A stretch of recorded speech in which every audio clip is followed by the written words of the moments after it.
What up, y'all? Here with BR Malie, aka BR from Money and Violence. Thank you for having us, my brother. Yeah. We about to get into his history and his future. BR, what's good?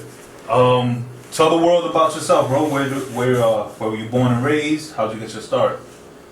Okay, I was born out here, born in Brooklyn, raised here in Brooklyn, back and forth to Jamaica, all over. Right. My dad used to travel all over, so he would always take me with him. So I used to always get around. My dad has been in the music game for years. Years. He's been in the reggae field. Okay. He's been a reggae producer, producing for Daddy Screw, Terra Fabulous was one of his main artists. Right. He's been working with Aini Kamosi. Right now he's currently working with Junior Reed. So I've been in the musical environment since a young age. I've been surrounded by it, you know what I'm saying? So I've gained a love for it from young, but not hip hop. Right. So that's what's funny, how I grew into hip hop. I was always just growing up I was always into reggae, just reggae, strictly reggae. You know what I'm So saying? when did the love for... before we even get into that, for a lot of the fans of the show, you're gonna realize that BR is talking without the famous Jamaican accent. So that everyone knows your parents are both Jamaican though. Yes. Alright, but you were just born here, so Yes. you could turn it on and off. Yes. True. Growing up mostly influenced by reggae, when did hip hop come into the fold? Hip hop came later on down the line. And correction, hold on. My mother's American Jamaican. Okay. But later on down the line, hip hop came in when I started chilling with a dude named Gummy. Rest in peace to Gummy. Gummy and I used to always be downstairs in my mother's apartment and rapping over instrumental beats, just playing around. You know what I'm saying? That maybe influenced you, or that you discovered that made you a fan of hip hop? Yeah, like Slick Rick. Yeah, Slick Rick. we was talking about Slick Rick earlier. Yeah, Nate Dogg, Snoop, Biggie. I was never really into Tupac. Right. I didn't really understand him, I guess, when I was younger. How about now? Now I'm into Tupac. Right. You know what I'm saying? Yeah. Now I respect him. So who do you think, or who would you say were your influencers? I say my influences were Nate Dogg, Biggie, a few others from Brooklyn. Not too many. And how long have you been doing music as something that you want to achieve?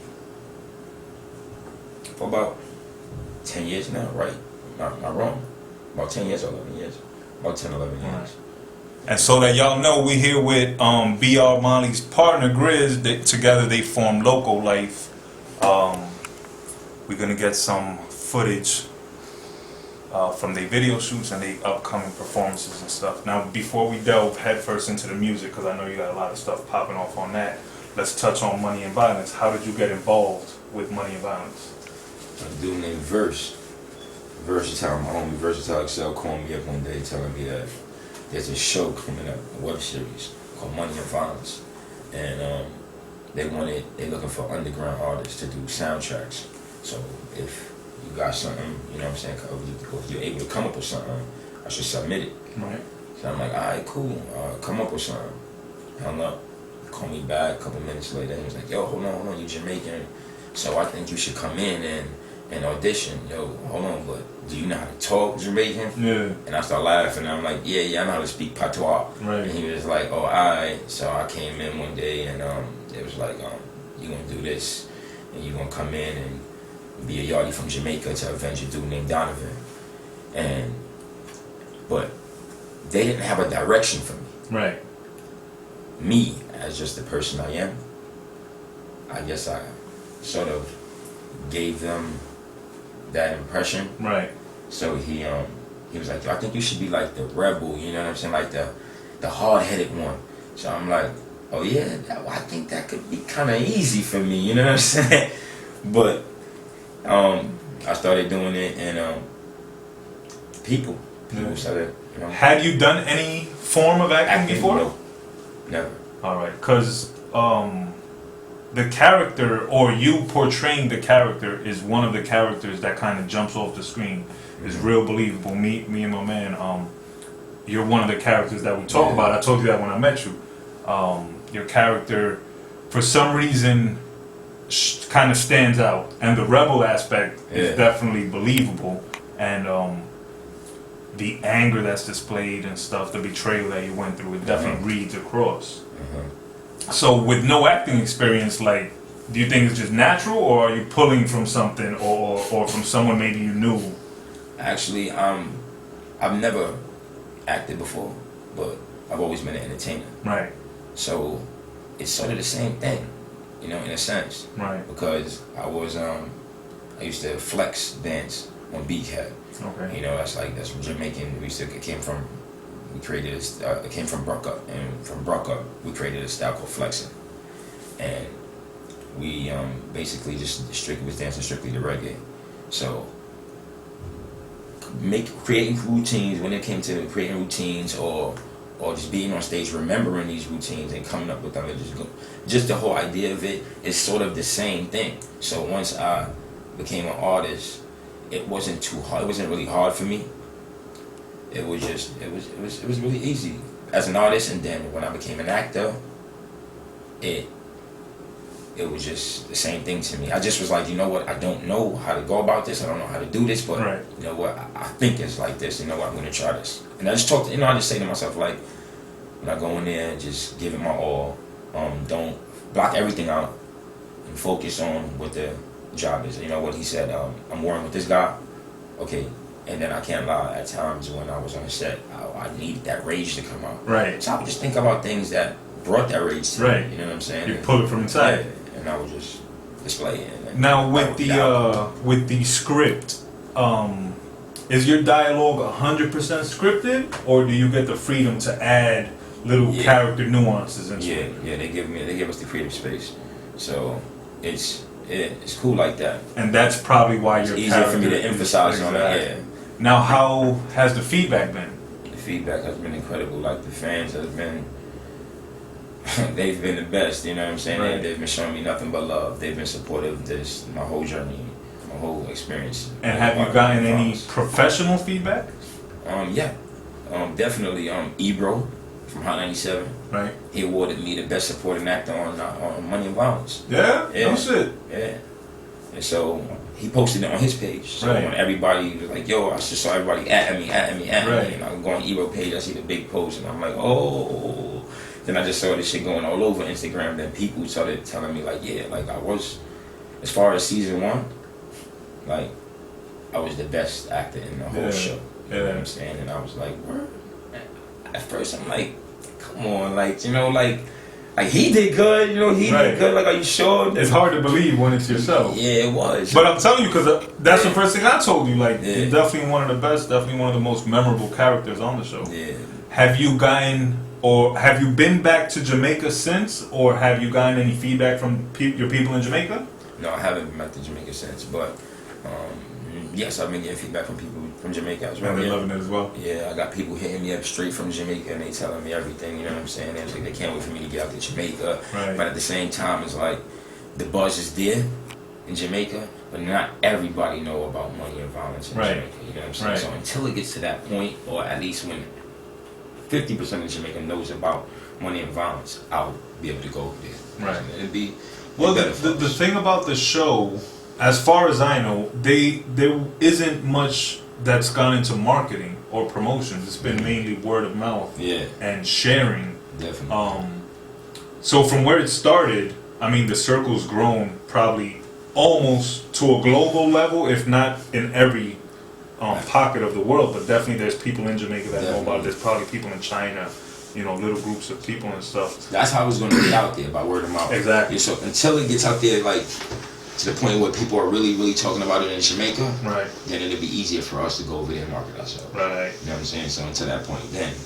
Now, do you have any plans on continuing in acting, whether it be with the show or in other avenues? Oh, yeah. I got hit up for different gigs already. All right. You know what I'm saying? So people are already approaching you. Yeah, already. So does that make it easier for you to believe that you're really doing good? Yeah. That's something I think a lot of people will be interested in, definitely. Now, switching gears to the music. Today you were doing a video shoot Mm-hmm. with Grizz and Buckshot. What's your affiliation with Buckshot and the whole Duck Down? At first we was getting management from a dude named Prince as part of Duck Down, and it didn't go the way we expected, and things was cool though. You know what I'm saying? And so Buckshot stepped in. He was like, instead of this dude managing you, let me sort of Like mentor? no. What was he doing again? Consulting. Consult. Okay. Correct. He's consulting. Right. So he started to consult, like, let me consult you, and any help you need, let me, provide that help and support you in any way possible. I'm like, cool. So everything I needed, everything I started to look into, and things I didn't know, I would just call him up, and he would have meetings and sit down, and he would tell me what to do. And it became that, and then, until it became a little more, because now he's like a family, and then I forget, I just found out that 5 foot, is my actual cousin. Okay. You know what I'm saying? So we didn't even know that. Right. So we had the whole time working with each other, and come to find out your partner is my cousin. Right. So now That makes it even better. made it even more. Yeah. You know what I'm saying? So it's not even about anything anymore, because now Buckshot is repping local life. Right. Now he's shouting local life out. You know what I'm saying? He's everywhere at all his Duck Down meetings, screaming out local life, screaming out BR, and shouting out Grizz. So it's more of a family thing. It's more like a family tree. And the name of the group is Local Life. So now what's the focus on? You working on a project, an album? Yes.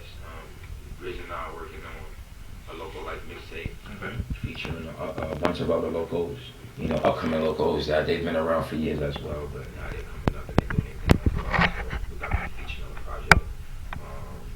We got a couple outsiders on the project. We got Books Spaghetti on there. We got Buckshot on there. I got a dude named 28 from Florida.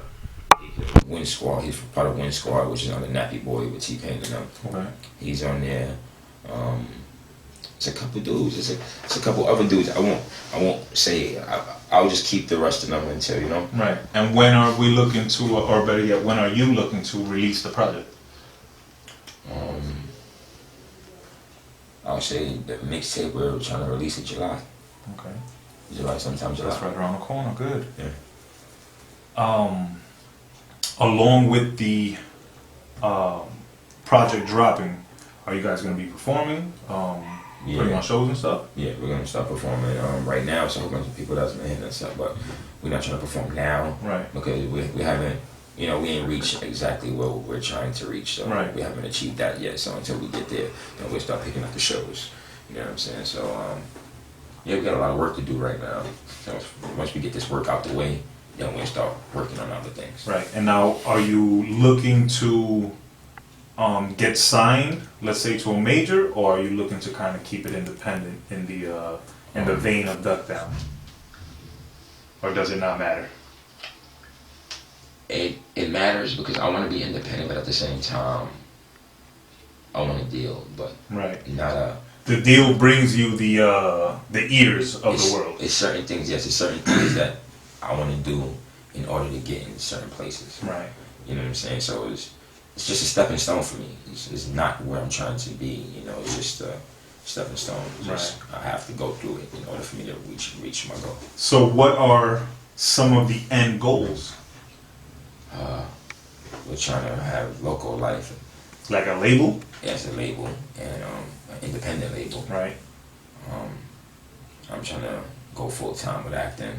Right. Because after I get in, I have so much music that I need to get out. Once I get all of it out, I don't want to be the focus anymore. Right. Because you want to grow from an artist. Yeah, I want to grow from an artist to something else. And I feel like the real talent is around me. Right.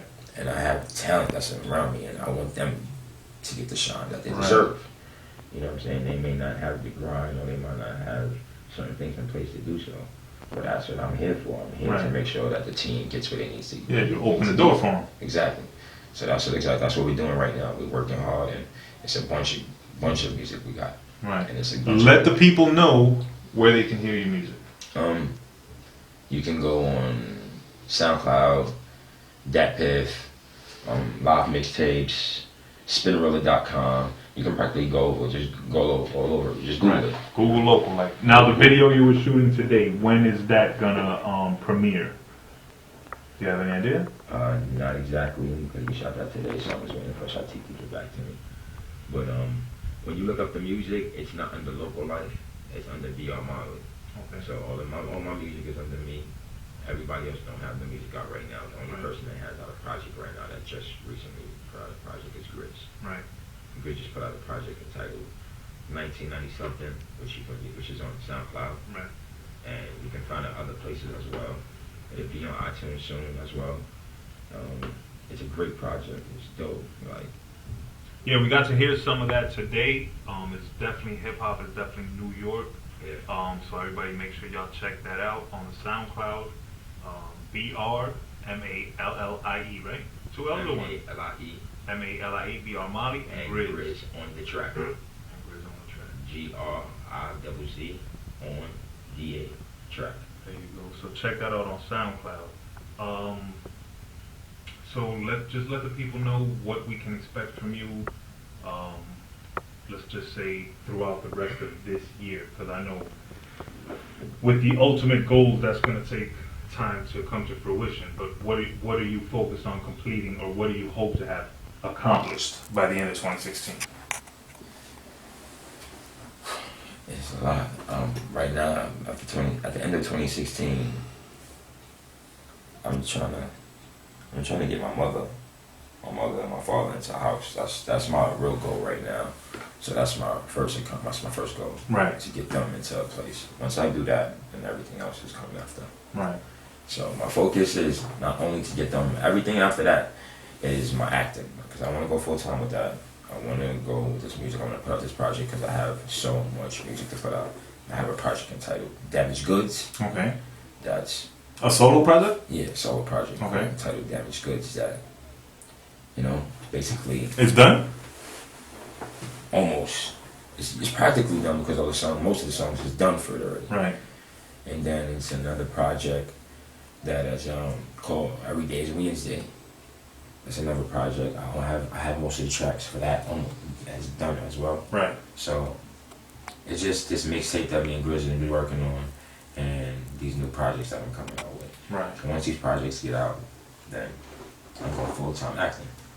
Besides Money and Violence. Besides Money and Violence. Right. Yeah, I have a bunch of other. I have 3 gigs that hollered at me, people that hollered at me that is very promising. It's promising. Sounds promising. And not only them, Mo himself has 3 other shows that he's putting out. Okay. 2 of them sounds like I'm gonna be in them. Right. Because of the talks he and I have had. So I think that's gonna be crazy. Because one of them are about social media. Okay.